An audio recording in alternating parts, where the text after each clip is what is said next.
Nobody knew the nurse was a Navy SEAL sniper until armed insurgents broke into the field hospital.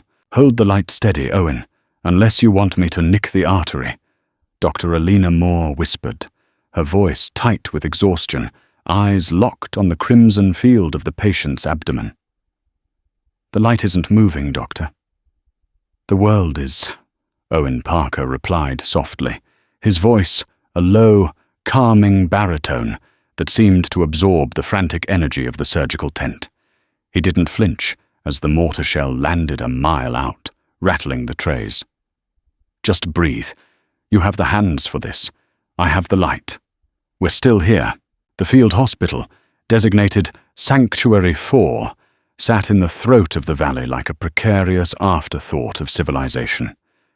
It was a sprawling complex of canvas tents, prefabricated shipping containers, and corrugated steel nestled against the indifferent, jagged spine of the mountains. Inside, the air was a perpetual cocktail of iodine, diesel fumes, and the metallic tang of dried blood. Owen Parker moved through the chaos of the recovery ward with a fluidity that went largely unnoticed. That was the point.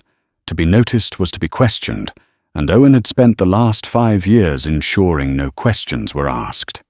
He was a big man, broad-shouldered and dense with muscle, but he carried himself with a stoop, a deliberate shrinking of his frame that made him appear harmless, almost lumbering.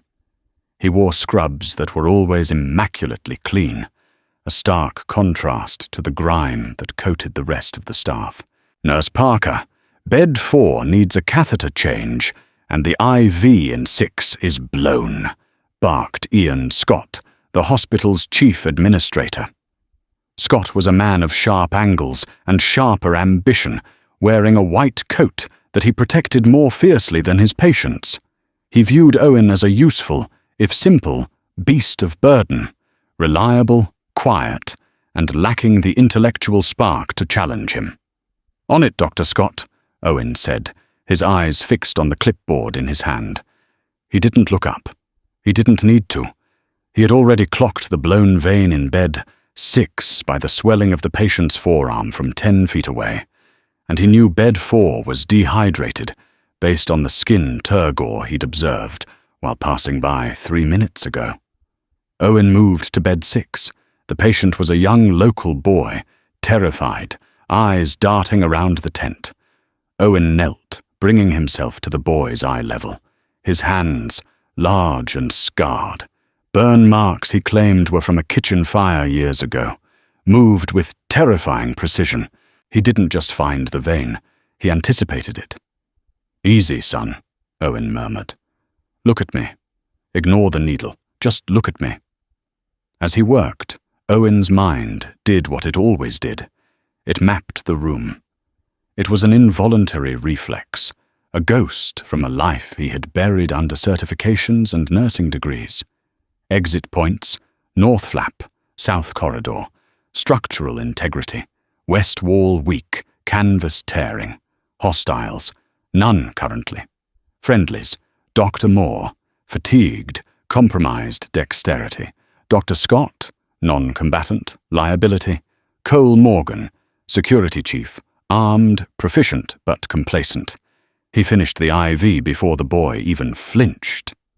"You're a wizard with those heavy hands, Parker," Mira Steele said, passing by with a tray of soiled instruments. Mira was the youngest nurse, cynical beyond her years, with dyed pink hair that was fading to a washed-out rose. She liked Owen because he did the heavy lifting without complaining. "Just practice, Mira," Owen said, taping the line down. "Lots of practice." The hospital was understaffed and overpopulated.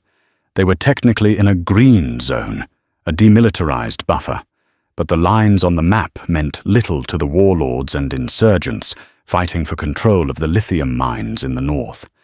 The insurgents, a splinter group known as the Vipers, were becoming bolder.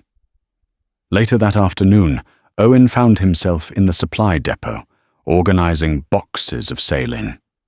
It was his sanctuary, the rhythmic stacking, the inventory lists. It was order in a world of entropy. He picked up a box, his fingers brushing against the cardboard, and paused. A sound. Low frequency, roughly 3 kilometers out. A rumble that wasn't thunder. Owen closed his eyes, tilting his head slightly. 6 vehicles, heavy engines, diesel, not the rhythmic hum of the UN peacekeeper patrols. These were older engines, knocking, poorly maintained. He checked his watch. 1600 hours. No supply convoys were scheduled. He walked out of the tent, shielding his eyes against the harsh glare of the sun. He looked toward the ridgeline. Most people saw rocks and scrub brush. Owen saw sectors of fire. He saw elevation advantages. He saw kill zones. Cole Morgan, the head of private security hired to protect the NGO mission, was smoking a cigarette by the main gate.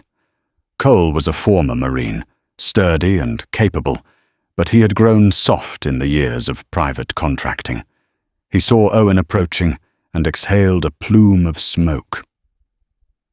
"Need something, nurse?" Cole asked, a hint of condescension in his tone. He liked Owen, but he thought the man was soft, a gentle giant who wiped brows and emptied bedpans. "There's a convoy coming," Owen said quietly, pretending to adjust the collar of his scrubs. "Coming from the East Ridge." Cole frowned, squinting at the empty road. "Radar's clear. Radio is quiet. You hearing things, Parker?" "Maybe," Owen shrugged, looking down at his shoes. "Just thought I heard engines." "Just heavy ones," Cole chuckled, flicking his ash. "Stick to the bandages, big guy. I've got the perimeter. If anything was coming, my sensors would— Boom! The explosion wasn't on the road. It was the lead vehicle of an approaching convoy hitting a mine 3 miles out, echoing through the canyon. Smoke billowed into the azure sky. Cole dropped his cigarette, grabbing his radio. "Contact! We have contact East Ridge! All stations alert!" Owen didn't flinch. He didn't run. He simply turned back toward the trauma tent. The convoy wasn't attacking. They were fleeing, and that meant casualties were coming. As he walked, his gait shifted imperceptibly. The shuffle was gone. For a split second, he moved like a predator, weight on the balls of his feet, before he caught himself and slumped his shoulders again. The nurse was back, but the sniper was waking up. The casualties arrived in a scream of tires and shouting men. It wasn't the insurgents. It was a government transport that had been ambushed. The back of the truck was a charnel house. "Move! Move!" Dr. Alina Moore screamed, her earlier fatigue replaced by adrenaline. "Triage in the courtyard. I want the walking wounded on the left.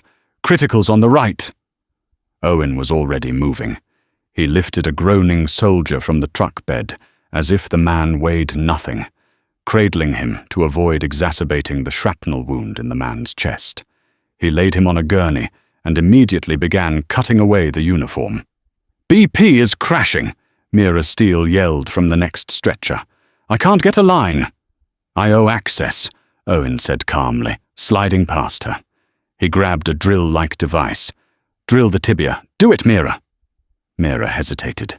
Intraosseous access was brutal and usually reserved for doctors or combat medics, not civilian nurses in a stable environment.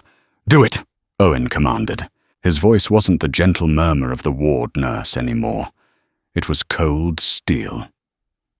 Mira blinked, startled by the tone, but she obeyed. The drill whirred and the line was in. Fluid began to flow. In the center of the chaos lay the VIP. It was Trevor Collins, a high-ranking liaison for the peace talks. He was unconscious, his suit soaked in blood, a jagged piece of metal protruding from his abdomen.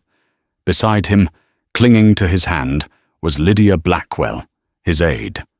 She was unhurt, but catatonic with shock. "Get him inside! Or one, now!" Alina shouted. "Scott, I need you scrubbing in!"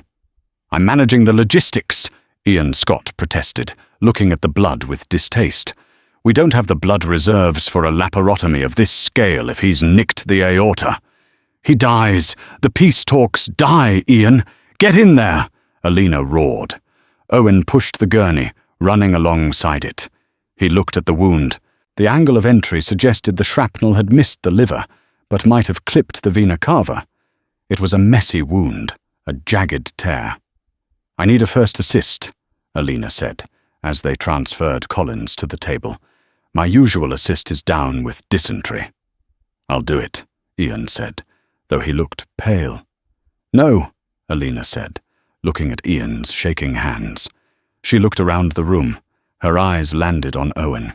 He was standing in the corner, setting up the suction with efficient, robotic movements. Parker, scrub in. Me? Owen asked, widening his eyes in feigned surprise. Doctor, You have the steadiest hands in this valley, Owen. I don't need a surgeon. I need a retractor who won't faint. Scrub. Now. 10 minutes later, Owen stood across from Alina, his hands deep in the abdominal cavity of Trevor Collins. The smell of cauterized flesh filled the room. The monitor beeped a frantic rhythm. Clamp, Alina ordered. Owen slapped the hemostat into her palm before she fully opened her hand. Suction here, she said. Owen was already there, clearing the field. He saw the bleeder before she did. It was a nick in the mesentery, hidden behind a loop of bowel. Without thinking, Owen reached in with a free hand and pinched the vessel, stopping the flow instantly. Alina paused, looking up at him over her mask. That was a move that required deep anatomical knowledge and lightning reflexes. Good catch, she breathed. Lucky guess, Owen mumbled, keeping his eyes on the blood. Outside the OR, the atmosphere was shifting. Cole Morgan was pacing the perimeter, talking into his radio. I'm telling you, Miles, it feels wrong. The ambush was too precise. They hit the lead and rear vehicles. They herded them here. Miles Wright, his second-in-command, spat on the dusty ground. We're a hospital, Cole, protected under the Geneva Convention. Even the Vipers don't hit hospitals. Bad PR. The Vipers don't care about PR, Cole muttered. He looked up at the mountains. The sun was setting, casting long, bruised shadows across the valley. A storm was brewing, heavy violet clouds stacking up against the peaks. The barometric pressure was dropping, and with it, the silence of the jungle grew louder. Inside the recovery room, Lydia Blackwell sat trembling. Esmeralda Knox, the camp's elderly cook and matriarch, placed a blanket over her shoulders. Drink tea, child. He is in good hands. They knew who he was, Lydia whispered, her eyes wide. The men who attacked us. They weren't shooting at random. They were hunting. In the OR, the surgery was concluding. Collins was stable. Alina stripped off her gloves, sighing deeply. We saved him. Good work, everyone. Owen was already stripping his gown, retreating into his shell. I'll handle the cleanup, Doctor. Owen, Alina said, stopping him. She looked at him with a mixture of confusion and curiosity. The way you clamped that vessel, and the way you anticipated the scalpel during the resection. Where did you say you trained? Community College in Ohio. Yes, ma'am, Owen lied, his face a mask of bland pleasantry. We had a very rigorous anatomy lab. Alina didn't look convinced, but she was too tired to press. Right. Well, go get some rest.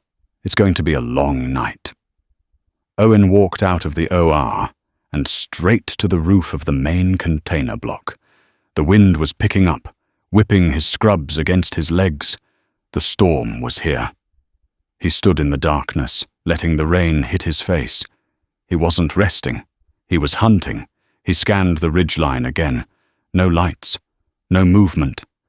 But then, a flash. It was minuscule, a quarter of a second, a reflection of lightning off glass. No, the angle was wrong. It was a scope cover, flipping open. Distance, 800 meters. Elevation, 200 feet. Wind, 15 knots, full value from the west. He knew that position. It was a sniper hide. Someone was watching the hospital. And if there was a spotter, there was an assault team. Owen rushed down the stairs, his heart hammering a slow, controlled rhythm. He found Cole in the security shack. "Cole, you need to double the guard on the north sector," Owen said, breathless, feigning panic. I went for a smoke on the roof. I think I saw something." Cole rolled his eyes. "The nurse sees ghosts again. Owen, go to bed. My guys have thermal."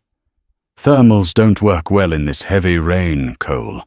It washes out the heat signature," Owen said, dropping the act for a split second before catching himself. "Or, so I read. In a Tom Clancy book." Cole paused, looking at Owen. "Tom Clancy, huh?" He sighed. "Fine. I'll send Miles and Nyla to check the north gate. Make you happy?" "Yes, thank you." Owen turned to leave, but his stomach twisted. It wasn't enough. He knew it wasn't enough. He walked back toward the supply closet. His supply closet. He pushed aside a stack of bedpans and pried up a loose floor panel. Beneath it wasn't a rifle. He had sworn never to touch one again. Instead, there was a black waterproof case. He opened it. Inside was a car bar knife, a garrote wire, a tactical flashlight, and a folded photograph of a team of men standing on a beach in Coronado. All dead now. Except him. He touched the handle of the knife. "Not yet," he whispered to himself. "Please, not yet." The power died at 2 o'clock. It wasn't a flicker. It was a hard cut. The hum of the generator ceased, plunging Sanctuary 4 into suffocating darkness. Seconds later, the emergency red floodlights kicked on, bathing the hospital in the color of blood. In the ICU, the ventilators switched to battery backup, their rhythmic hissing the only sound in the sudden silence. Owen was awake. He was sitting in a chair outside Trevor Collins' room, ostensibly monitoring the patient, but in reality, he was listening. Cut the power. Step 1. Disorient communication. Step 2. He reached for his radio. "Dr. Moore." "Maintenance?" "Static. Jammers." This wasn't a raid by disorganized rebels looking for drugs. This was a Tier 1 hit. "What's happening?" Lydia Blackwell whispered from the corner of the room. "Stay down," Owen said. His voice was no longer the nurse's voice. It was a command. "Get under the bed. Do not come out until I say so." "But—" "Under the bed." "Now!" Lydia scrambled under the cot. Owen moved to the door. He cracked it open. The corridor was empty, bathed in red light. He heard shouting from the courtyard. Then, the distinct crack thump of suppressed gunfire. Cole's team. They're being engaged. Owen stepped into the hall. He saw Nyla Parker. No relation, just a coincidence that was a running joke in the mess hall, running toward him. She was one of the security guards, young and brave. "Owen, get back inside!" she yelled, raising her rifle. "We have a breach at the—" Her head snapped back. A spray of red mist coated the wall behind her. She crumpled to the floor. Owen didn't scream. He didn't freeze. His brain processed the trajectory instantly. Shot came from the skylight. Shooter on the roof. High angle. He dropped to a prone position, sliding across the linoleum until he reached Nyla. She was gone. He grabbed her radio. Dead. He looked at her rifle. An AK-47. He reached for it. His hand hovered over the pistol grip. The metal was cold. The memory of recoil, of the smell of cordite, flooded his senses. It was a drug he had been clean from for years. If I pick this up, Owen Parker the nurse ceases to exist. If I pick this up, I am the Reaper again. He pulled his hand back. Not yet. I can't let them see me. He grabbed Nyla's sidearm instead, a Beretta 9mm, and tucked it into the waistband of his scrubs, covering it with his shirt. He took her combat knife. At the end of the hall, the double doors kicked open. Two men entered. They wore black tactical gear, night vision goggles, and carried suppressed carbines. They moved with professional discipline, checking corners, slicing the pie. Mercenaries, probably ex-Spetsnaz or South African contractors based on the movement.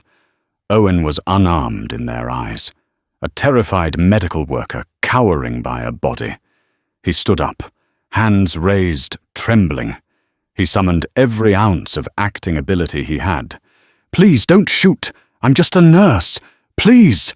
The point man signaled to his partner. "Secure the hostile. Silence him."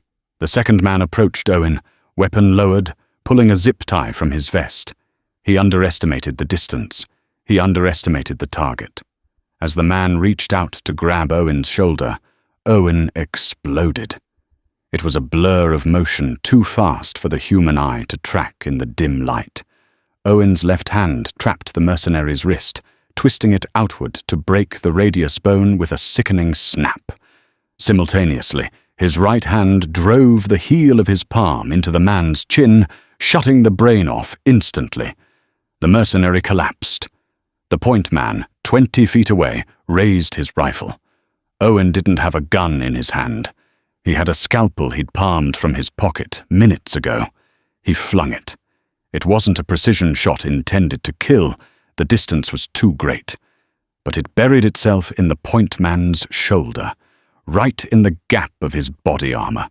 The man grunted, his aim spoiling, the bullets chewing up the ceiling tiles. Owen closed the distance. He didn't run. He flowed. He slid into the man's guard, dodging a rifle butt strike. Owen stepped inside the arc, driving his knee into the man's femoral nerve, then wrapping his arm around the man's throat. A rear naked choke. Blood flow to the brain cut off. 4 seconds. The man went limp. Owen lowered him gently to the ground. He checked for a pulse. They were alive. He hadn't killed them. Not yet. He dragged the bodies into the nearest supply closet. He stripped the point man of his comms gear and earpiece. He put it in his own ear. "Sector 4 clear. Moving to high-value target. Collins is in room 302. Execute all witnesses." The voice was accented. Cold. Owen looked at his reflection in the stainless steel cabinet door. His scrubs were stained with Nyla's blood. His eyes, usually soft and brown, were now black pits of focus. He looked at the rifles lying on the floor. He needed to get to Alina. He needed to get to Ian and the patients. The hospital was a kill box.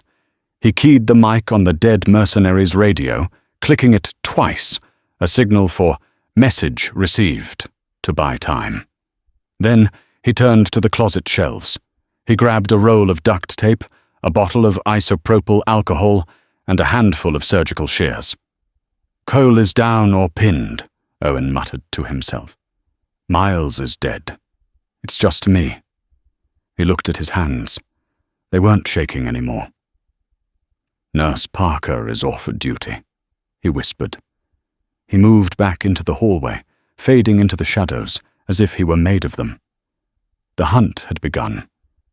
The insurgents thought they had broken into a sheep pen. They were about to realize they had locked themselves in with the wolf. The hallway of the West Wing was a long throat of shadows, illuminated only by the intermittent, blood-red pulse of the emergency strobes. Owen moved through it not as a man running, but as a void in the air. He had removed his shoes. The rubber soles of his sneakers would have squeaked on the linoleum. His socks were silent, absorbing the slick sheen of moisture that coated the floors, spilled saline, condensation, and the darker, iron-scented pools of blood. He reached the junction leading to the pediatric ward. His heart rate was a steady 50 beats per minute, a physiological anomaly he had honed over a decade of high-altitude breathing drills. In his right hand, he held the scalpel he had retrieved from the supply closet. In his left, a canister of ether spray.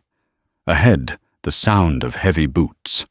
2 men, speaking Russian mixed with a dialect of local Pashto. "Check the rooms. Leave no one behind to call for help." Owen pressed himself into the alcove of a linen closet. He controlled his breathing, shallow and rhythmic. He closed his eyes for a second, visualizing the layout of the corridor. 2 targets, 5 meters apart, moving south to north. The first man passed the alcove. Owen waited. The discipline of the sniper is not in the shooting, it is in the waiting. It is the ability to let a threat walk past you so you can strike at the heart of the formation. The second man, the rear guard, paused. He had seen something. A smear of blood on the floor where Owen had dragged the bodies earlier. No, he was looking at a flickering light panel. Owen stepped out. He didn't strike the man. He enveloped him. One hand clamped over the mouth, the other driving the scalpel into the soft tissue between the neck and the shoulder trap.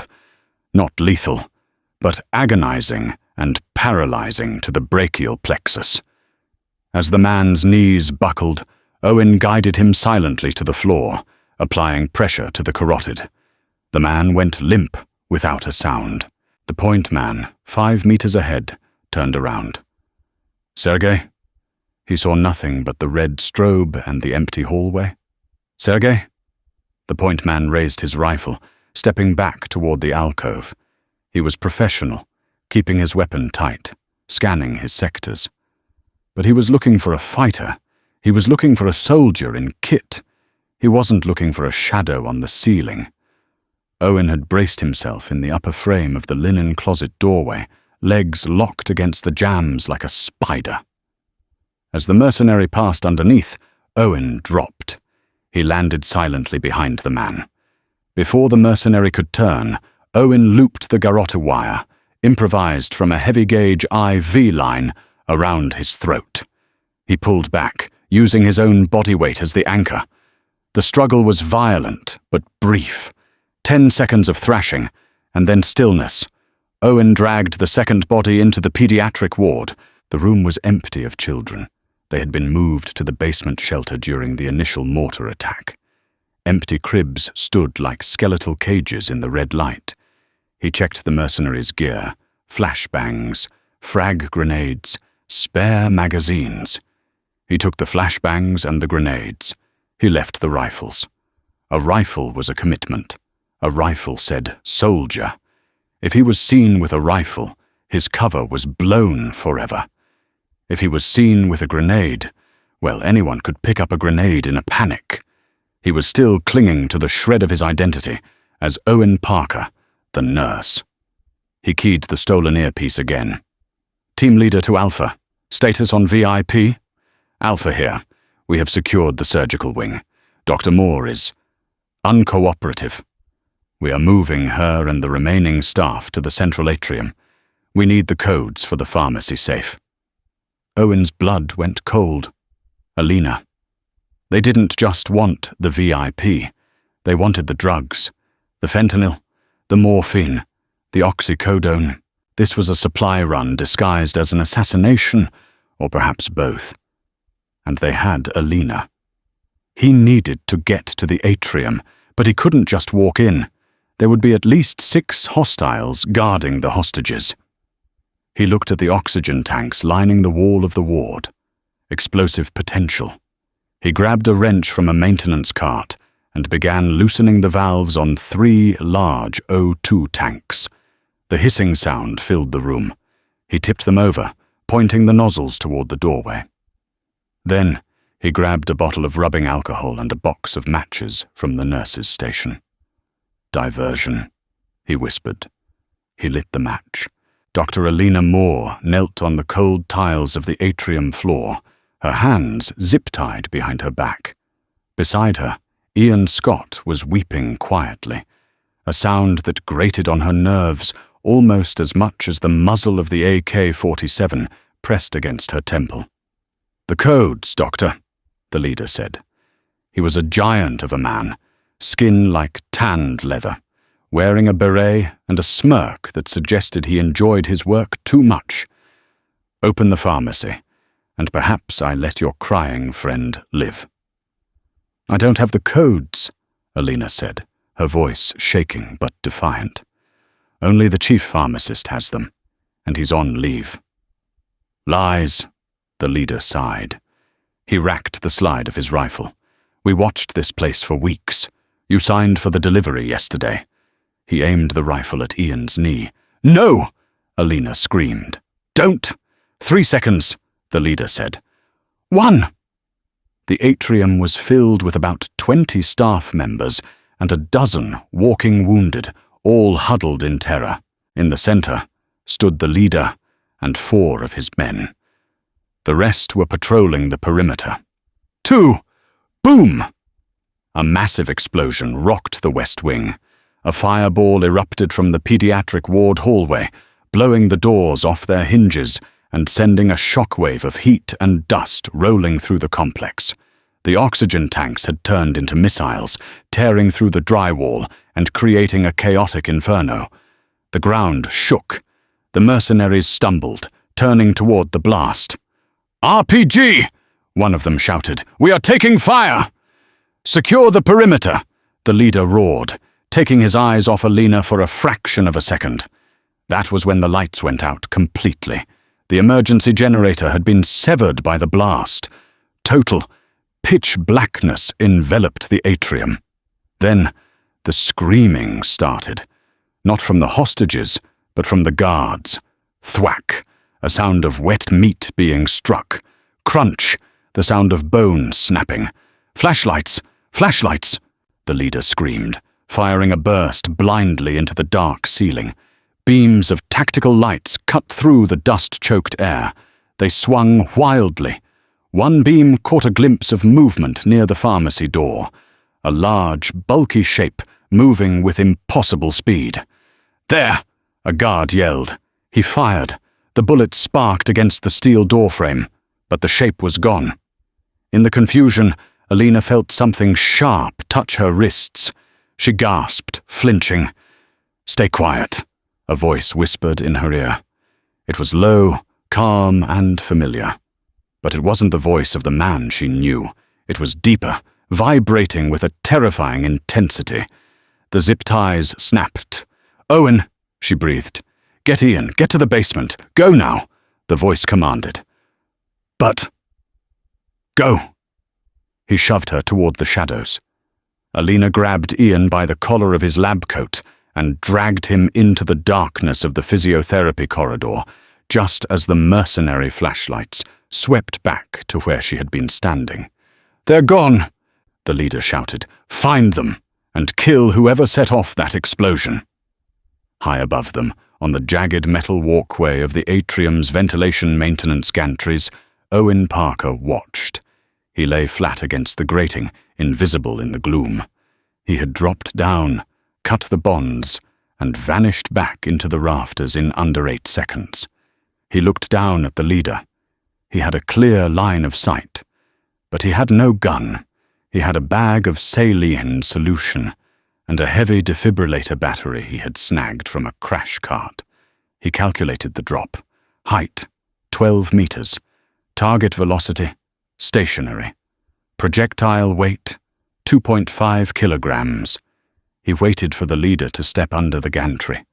Owen released the battery. It fell silently through the dark air. It struck the leader on the right shoulder, not the head. The man had moved slightly at the last second. The impact was sickening. The leader crumpled with a roar of pain, his collarbone shattered, his rifle clattering to the floor. "Sniper!" the mercenaries yelled, firing wildly into the rafters. Owen was already moving, scrambling along the catwalk like a primate. Bullets pinged off the metal around him, sparks showering down like fireworks. He reached the vent access and kicked the grate open, sliding into the ductwork just as a hail of gunfire shredded the platform he had been lying on. He crawled through the tight metal tunnel, the smell of dust and old grease filling his nose. His ribs ached where he had slammed into the grate, and he could feel a trickle of warm blood running down his arm from a graze he hadn't noticed receiving. He had bought them time. He had freed the hostages, but he had also pissed them off. He reached the vent that looked down into the security office. He peered through the slats. Inside, Cole Morgan was alive. Barely. He was tied to a chair, his face a marg of blood and bruises. 3 mercenaries were in the room. One was working on the computer terminals, trying to hack the hospital's external comms. "The jamming is local," the hacker said. "If we disable the localized array, we can call for extraction." "Do it," the guard said. He backhanded Cole. "And this one? He knows nothing." "Finish him." Owen's jaw tightened. He couldn't drop a battery on these guys. The vent was too small to exit quickly. He was trapped in the ceiling. He looked at the belt of the guard standing nearest to the vent. He had a fragmentation grenade hanging from his vest. The pin was looped, but accessible. Owen pulled the spool of fishing line he kept in his nursing pocket, usually used for fixing eyeglasses or stringing up decorations for the kids. He made a small loop. He lowered the line through the vent slats. His hands, steady as stone, guided the invisible thread. The guard was stationary, laughing at something his partner said. Owen hooked the pin of the grenade. He took a breath. "Forgive me, Cole. This is going to hurt." He yanked the line upward. Ping! The spoon flew off the grenade. The guard looked down, confused by the sound. He saw the grenade on his chest, the fuse hissing. "Suka!" He tried to rip the vest off. Owen rolled away from the vent, covering his ears, opening his mouth to equalize the pressure. Boom! The floor of the vent buckled upward. Smoke and debris blasted through the slats. Owen didn't wait to check the damage. He kicked the vent cover off and dropped into the smoke-filled room. The 3 mercenaries were down. 2 were dead instantly. The 3rd was writhing, stunned. Cole had been knocked over in his chair, shielded partly by the desk, but he was peppered with shrapnel. Owen landed, coughing. He walked over to the surviving mercenary and put a single efficient bullet in his head, using the sidearm he'd taken from Nyla. No hesitation. No mercy. He cut Cole loose. "Owen!" Cole coughed, spitting blood. One of his eyes was swollen shut. Did you just drop from the ceiling?" "We need to move, Cole," Owen said, hoisting the heavy man up. "You..." Cole stared at him, trying to focus. He saw the way Owen held the gun. He saw the dead eyes. "You're not a nurse." "I'm a nurse today, Cole," Owen said, checking the magazine of the dead mercenary's rifle before slinging it over his shoulder. "But the shift is over." They holed up in the MRI suite. The strong magnetic field of the machine, even powered down, the magnets were permanent, meant that anyone entering with a weapon would feel the pull, literally. It was a tactical choke point. Owen laid Cole on the control room floor and began triaging his wounds. Shrapnel in the thigh, broken nose, concussion, Owen listed off, his hands moving with the familiar, comforting rhythm of a healer. "Stop!" Cole wheezed, grabbing Owen's wrist. "Who are you? Really?" Owen paused. He looked at the door, barricaded with a heavy filing cabinet. Then he looked back at Cole. "Chief Petty Officer Owen Parker, SEAL Team 4, retired." Cole let out a wet, incredulous laugh that turned into a cough. "A SEAL. I called you soft. I called you... Jesus!" "We all play roles, Cole. Yours was the tough guy. Mine was the pacifist. Right now, neither of those roles is going to get us out of here." "The leader!" Cole gasped. "The big guy. I heard them talking. His name is Voron. He's not just a merc. He's the one who killed the peace delegation in Kabul 3 years ago. He's a ghost." Owen went still. Kabul. The memory hit him like a physical blow. The marketplace, the IED, the rooftop ambush that had wiped out half his squad and ended his career. He had been the designated marksman. He had seen the face of the commander on the rooftop through his scope, just for a second, before the RPG hit his position. A face like tanned leather. "Voron," Owen whispered. The name tasted like ash. He's here for Collins, Cole said. But he's also here to sanitize the site. No witnesses. They're rigging the main oxygen exchange in the basement. They're going to blow the whole hospital. Owen stood up. He checked the loadout he had scavenged. An AK-74U with 2 mags, a Glock 17, a stun grenade, and his knife. I need to get to the basement, Owen said. You can't go alone, Cole said, trying to sit up. There's a platoon out there. I work better alone, Owen said. He looked at Cole. Can you hold a pistol? Yeah. Owen handed him the Beretta. Watch the door. If anyone comes in who isn't me or Alina, put 2 in their chest. Owen moved to the back of the MRI room. There was a maintenance hatch that led to the liquid helium cooling venting system. It was a direct line to the basement mechanical rooms. He stripped off his scrub top. Underneath, his torso was a map of old scars, bullet wounds, shrapnel tears, burn marks. He tied the sleeves of the scrub top around his forehead as a sweatband. He blackened his face with grease from the MRI gears. He wasn't hiding anymore. The stoop was gone. The lumbering gait was gone. He moved with the predatory grace of a tiger in tall grass. He opened the hatch. The cold air from the helium vents hit his face. He dropped into the dark. The basement was a labyrinth of pipes and roaring machinery. The air was hot and smelled of ozone. Owen moved through the shadows of the boiler room. He could hear voices ahead. Set the timers for 10 minutes. That gives us enough time to get to the extraction point. Owen peered around a pillar. 3 men were attaching C4 charges to the main oxygen manifold. If those went off, the chain reaction would level the hospital and likely collapse the valley wall onto the wreckage. In the center of the room stood Voron. He was favoring his left arm. The collarbone Owen had shattered, but he was still commanding, holding a pistol in his right hand. And next to him, on her knees, was Lydia Blackwell. Please, she sobbed. I don't know anything. You are the aide to Collins, Voron sneered. You know the encryption keys for his laptop. Tell me, and I give you a quick death. Refuse, and you burn with the rest of them. Owen raised the AK-74U. The shot was tricky. 40 meters, low light, steam venting intermittently, and Lydia was in the line of fire. If he missed, she died. If he engaged, the 3 men with rifles would saturate his position. He needed an equalizer.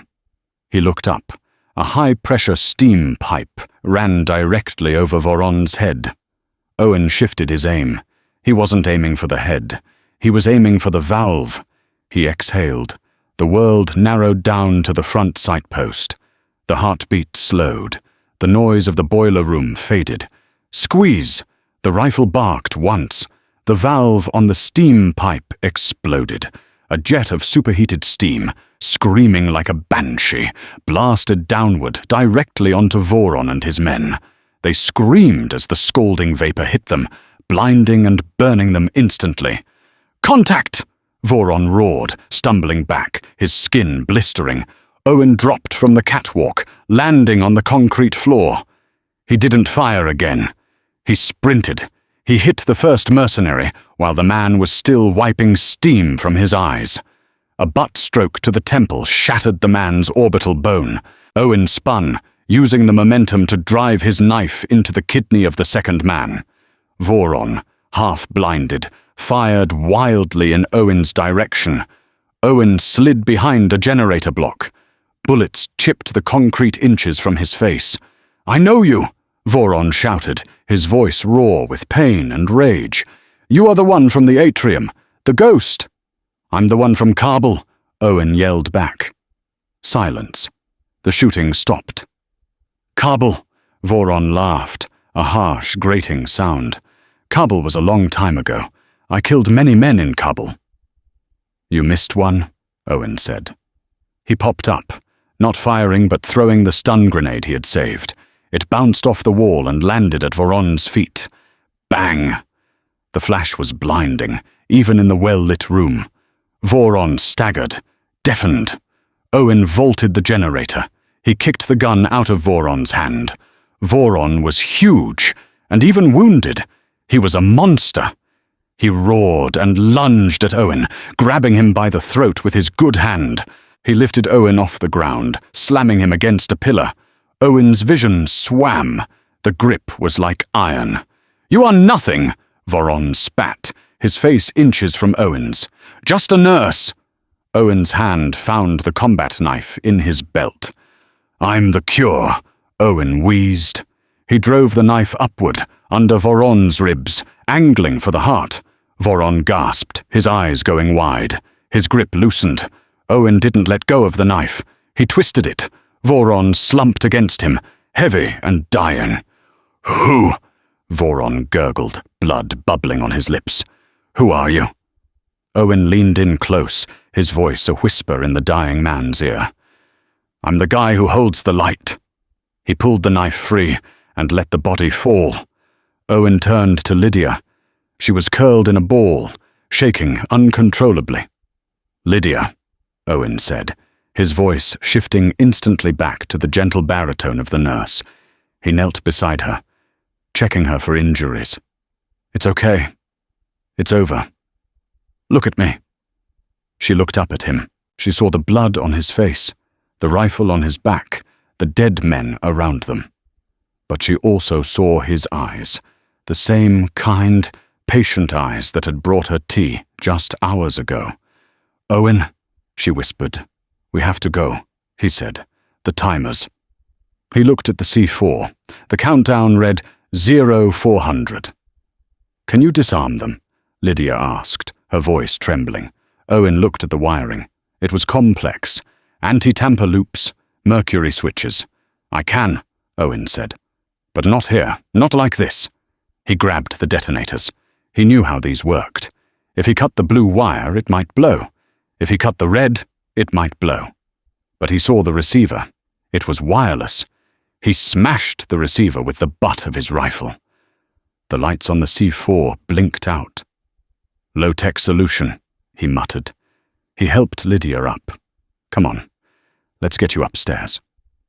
As they climbed the stairs out of the hell of the basement, Owen felt the adrenaline dump beginning. His hands started to shake. He clenched them into fists. He had saved the hospital. He had killed the ghost of his past. But the night wasn't over. And the hardest part, facing the people he had lied to for 5 years, was just beginning. The basement stairs were a throat of concrete and darkness, swallowing the sound of Owen and Lydia's ascent. Owen moved with a halting rhythm, his body finally beginning to register the toll of the night. The burn on his arm from a grazing bullet throbbed in time with his heartbeat, and his ribs ached where Voron had slammed him. But his primary focus remained Lydia.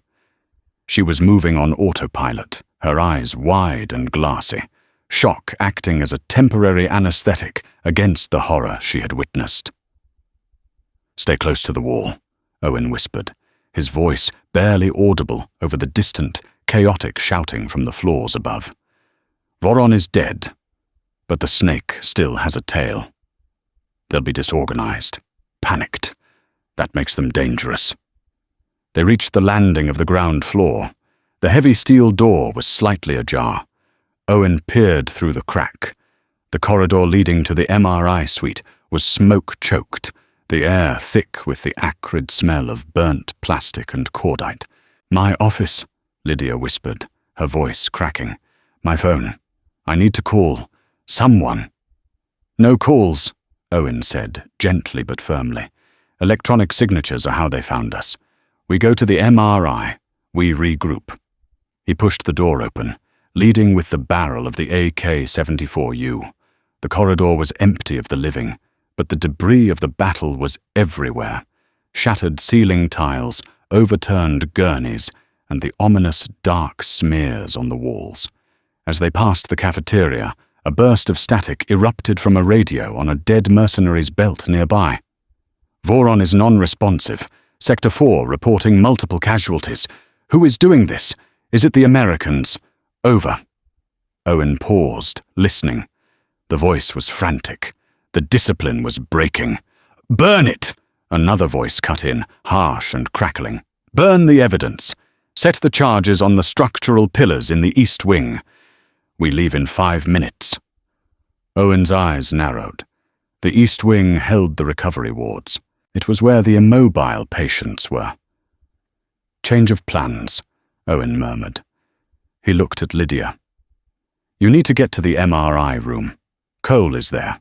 He has a gun." "Where are you going?" Lydia grabbed his arm, her grip desperate.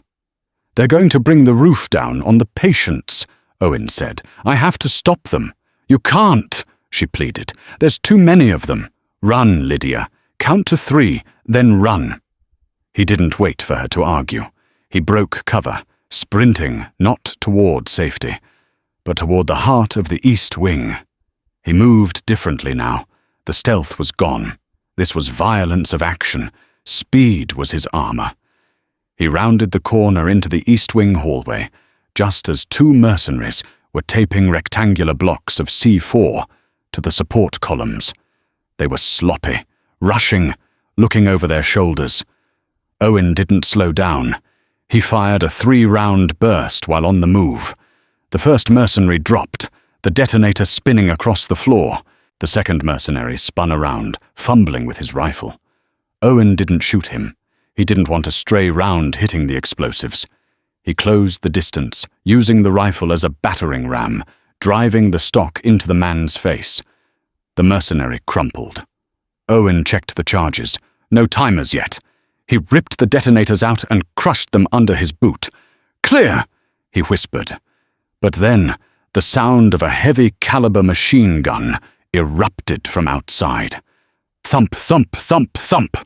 Glass shattered at the end of the hall. The rounds were chewing through the brickwork. Owen threw himself flat. He crawled to the window, peering over the sill. On the ridge line, 600 meters out, a technical, a pickup truck with a mounted DSK heavy machine gun, had positioned itself. It was raking the hospital, pinning down anyone who tried to leave. "Overwatch," Owen cursed. He couldn't evacuate the patients with that gun operational, and his AK-74U was useless at that range. It was a spray-and-pray weapon, not a precision instrument. He needed a rifle, a real rifle. He looked at the dead mercenaries. Nothing but carbines and submachine guns, close-quarters tools. Then he remembered. Dr. Scott's office. Ian Scott was a man of pretension. He had an antique hunting rifle mounted on his wall, a Lee Enfield .303, a relic from the colonial days that he claimed his grandfather used. Owen had cleaned it once for him, secretly, because he couldn't stand seeing the rust on the bolt. It was old, heavy, and obsolete, but it had a barrel length that could reach out and touch someone. "One more trip," Owen gritted out. He keyed the radio he still wore. "Cole, you copy?" Static. Then a groan. "I'm here. Lydia just came in. She says you're playing hero. I need you to get the patients ready to move. I'm going to clear the exit." "With what? Bad language?" "With history," Owen said. He ran toward the administration block. Ian Scott's office was a wreck. The windows were blown out, and papers were scattered like autumn leaves in a gale. But the rifle was there, miraculously still hanging on its display hooks, though the frame was crooked. Owen grabbed it. He worked the bolt. It was stiff, dry. "Come on, old girl," he whispered. He checked the desk drawers. He found the box of ammunition Ian kept as a conversation starter. Corrosive primer. Vintage 1950s. It was garbage ammo. It would fly inconsistently. It was all he had. Owen loaded 5 rounds into the internal magazine. He stripped off his shirt, wrapping it around his arm to create a stabilizing sling. He didn't have a scope. He had iron sights, a tiny metal post, and a notch. He moved to the broken window.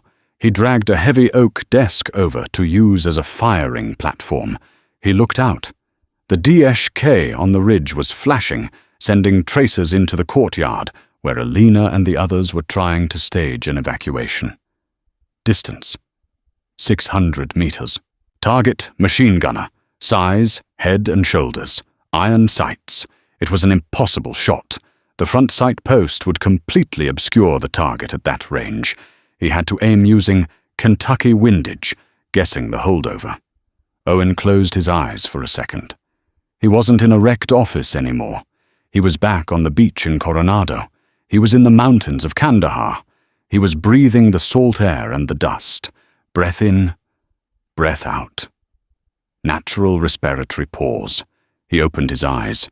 The world sharpened. He centered the front sight on the muzzle flash of the machine gun. He elevated the barrel, aiming 2 feet above the gunner's head to account for the bullet drop of the old cartridge. He drifted the aim left to account for the wind coming down the valley.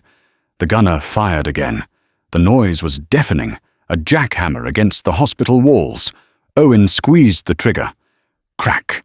The recoil of the .303 was a sharp kick against his bruised shoulder. He worked the bolt instantly. Clack, clack. He looked downrange. The machine gun had stopped. The gunner was slumped over the weapon. Hit, Owen whispered. But the driver of the technical was moving. He was jumping into the gun tub to take over. Owen settled back into the rifle. The barrel was hot. The air shimmering above it would distort his view. Focus. He adjusted his aim. A fraction of a millimeter lower. Squeeze. Crack. The second man was thrown backward out of the truck bed. Silence fell over the ridge. The heavy pounding of the DSK was gone. Clear, Owen said, his voice flat. He didn't celebrate. He ejected the spent casing and left the rifle on the desk. From the courtyard below, he heard cheering. Then, the distinct, rhythmic thwop, thwop, thwop of rotors. 2 Black Hawk helicopters, bearing UN markings, roared over the ridgeline, their miniguns trained on the fleeing mercenaries. The cavalry had arrived. Owen slid down the wall, sitting on the floor amidst the scattered paperwork. He looked at his hands. They were covered in grease, blood, and gunshot residue. The door to the office opened. Dr. Alina Moore stood there. She was covered in dust, her lab coat torn. She held a trauma kit in her hand. She looked at the antique rifle on the desk. She looked at the dead mercenaries in the hallway behind her. And then she looked at Owen. She didn't see the bumbling nurse who dropped trays and apologized for taking up space. She saw the scars on his chest. She saw the 1,000-yard stare that hadn't quite faded from his eyes. She saw the predator who had just saved the herd. "Owen?" she asked, her voice small. Owen looked up. The adrenaline was leaving him, replaced by a crushing exhaustion. He offered her a weak, tired smile. "Hey, Doc," he rasped. "I think I'm going to need a little help with these stitches." Alina walked over slowly, as if approaching a wild animal. She knelt beside him. She reached out and touched his face, wiping away a smear of grease. "Who are you?" she asked. "I'm the nurse," Owen said softly. "I'm just the nurse." Alina looked at the rifle, then back at him. Tears welled in her eyes. "No," she whispered. "You're the reason we're alive." The sun rose over the valley, painting the jagged peaks in hues of gold and violet. The storm had passed, leaving the air crisp and clean. The courtyard of Sanctuary 4 was a hive of activity. UN peacekeepers were securing the perimeter, zip-tying the surviving mercenaries. Medevac choppers were loading the critical patients. Owen sat on the tail of an ambulance, a blanket draped over his shoulders. A medic was bandaging his arm. Cole Morgan limped over, supported by a crutch. He looked like he had gone 10 rounds with a truck, but he was grinning. "You look like hell, Parker," Cole said. "Pot, kettle, black," Owen retorted, wincing as the medic tightened the dressing. "Captain Miller over there." Cole pointed to a stern-looking UN officer talking to Ian Scott. Wants to know who took out the machine gun nest with a museum piece. Ian is trying to take credit, saying he directed the fire. Owen chuckled. Let him have it. He needs the win. I told Miller it was you, Cole said seriously. I told him everything. About Voron. About the bomb. Owen sighed. He looked around the hospital. He saw the nurses he had worked with for 3 years. He saw the patients whose hands he had held. They were looking at him differently now. There was awe, yes, but there was also distance, fear. He wasn't one of them anymore. The illusion of the gentle giant was shattered. They knew he was a killer. A righteous one, perhaps, but a killer nonetheless. Alina walked out of the surgical tent. She held 2 cups of coffee. She walked straight to Owen, ignoring the UN officers trying to get her statement. She handed him a cup. Black, 2 sugars, she said, the way you pretend not to like it. Owen took the cup. Thank you. Are you leaving? She asked. It wasn't really a question. I can't stay, Alina, Owen said, looking down at the dark liquid. Voron had friends, the people who hired him. They'll know I'm here now. If I stay, I put you all in the crosshairs again. We can protect you, she said fiercely. The UN writes reports, Owen said gently. My world doesn't read reports. He stood up. The blanket fell from his shoulders. He was wearing a fresh set of scrubs, but they didn't fit him the same way. He stood taller now. Where will you go? She asked. Somewhere quiet, Owen said. Somewhere with no cell service and bad roads. Will you write? Owen looked at her. He thought about the life he could have had here. The quiet dinners in the mess hall, the shared jokes over difficult patients, the way her hair smelled like antiseptic and lavender. I'm not good at letters, he said. He reached into his pocket and pulled out his stethoscope. He placed it in her hand. Keep listening, Doctor. You have the hands for it. He turned to walk away. Owen, she called out. He stopped. Thank you, she said, for holding the light. He nodded, once without turning back. He walked toward the waiting helicopter, the rotor wash whipping his clothes. He climbed aboard, sitting next to a young soldier who looked at him with wide, curious eyes. The chopper lifted off, banking hard over the valley. Owen looked down. He saw the hospital, small and fragile against the vastness of the mountains. He saw the tiny figures in the courtyard. He closed his eyes. The nurse was gone. The sniper was awake. But for the first time in a long time, the silence inside him wasn't empty. It was peaceful. He had done his job. He had protected the sanctuary. The helicopter faded into the horizon, a steel dragonfly disappearing against the sun. Down in the valley, the dust settled. Life in the field hospital would return to its rhythm, the beep of monitors, the rustle of sterile gowns, the cries of the healed and the dying. But the ghost of the man named Owen Parker would remain, etched into the bullet-scarred walls and the hushed whispers of those he saved. We often walk among heroes without knowing their names. They are the quiet ones in the corner, the hands that steady us when we shake, the shadows that stand watch while we sleep. They carry the weight of their pasts so that we might have a future. True strength, the story tells us, is not in the roar of the lion, but in the silence of the guardian who refuses to let the darkness win. Whatever wars you are fighting today, whatever ghosts are haunting your halls, remember that you possess a strength you have not yet tapped. You are the architect of your own sanctuary.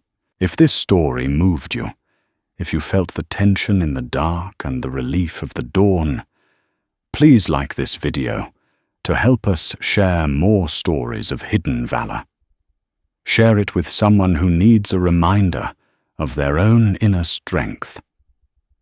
And subscribe to our channel, joining our community of dreamers and believers. Together, let us find the light in the shadows. Fate whispers to the warrior, "You cannot withstand the storm." The warrior whispers back, "I am the storm.